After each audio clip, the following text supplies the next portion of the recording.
Hello बच्चों, आइए इस प्रश्न को पढ़ते हैं।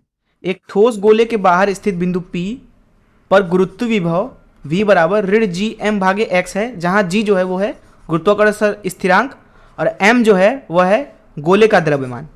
इसमें X बताना है कि क्या है। पहला ऑप्शन है गोले की त्रिज्या, दूसरा ऑप्शन है बिंदु P की गोले की सतह से दूरी, तीसरा ऑप्शन है बिंदु P की गोले के केंद्र से दूरी, चौथा ऑप्शन है बिंदु P की गोले के केंद्र से दूरी का वर्ग है। आइए इस प्रश्न की मुख्य अवधारणा की चर्चा करें। मुख्य अवधारणा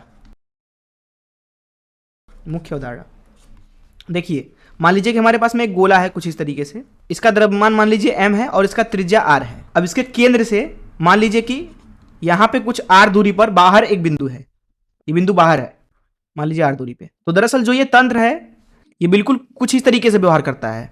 एक बिंदु द्रव्यमान जिसका द्रव्यमान m हो, उससे r दूरी पर बिंदु, r दूरी पर, अर्थात एक गोले को आप प्रतिस्थापित कर सकते हैं एक बिंदु द्रव्यमान से जो कि उसके केंद्र पर होगा। अब एक बिंदु द्रव्यमान से उससे r दूरी पर अगर हम यहाँ पे विभव का मान लिखना चाहें तो वो लिखा जाता है ऋण gm भागे r के बराबर। इसलिए हम बोलेंगे कि गोले से उसके केंद्र से r दूरी पर जो विभव होता है उसको दिया जाता है ऋण gm भागे r से। तो इस मुख्य अवधारणा से चलिए प्रश्न को हल करते हैं। हल तो यहां मान लीजिए यह एक गोला है जिसके केंद्र से r दूरी पर हम विभव के बारे में बात कर रहे हैं। r दूरी पर इस गोले का द्रव्यमान मान लीजिए m है, त्रिज्या r है। अब क्योंकि यह एक गोला जो है वो बाहर के बिंदु के लिए एक बिंदु द्रव्यमान की तरह कार्य कर रहा है, इसलिए यह ठोस भी हो सकता है और खोखला भी हो सकता है। लेकिन अगर उसका द्रव्यमान m है और वो पूरी तरह से सममित रूप में वितरित है तो यहाँ पे हम गुरुत्व विभव का मान लिखेंगे v बराबर ऋण gm भागे r के बराबर, और जो r है वो केंद्र से दूरी है गोले के। तो यहाँ पे प्रश्न में पूछा जा रहा था कि एक ठोस गोले के बाहर स्थित बिंदु P है, बाहर है बिंदु,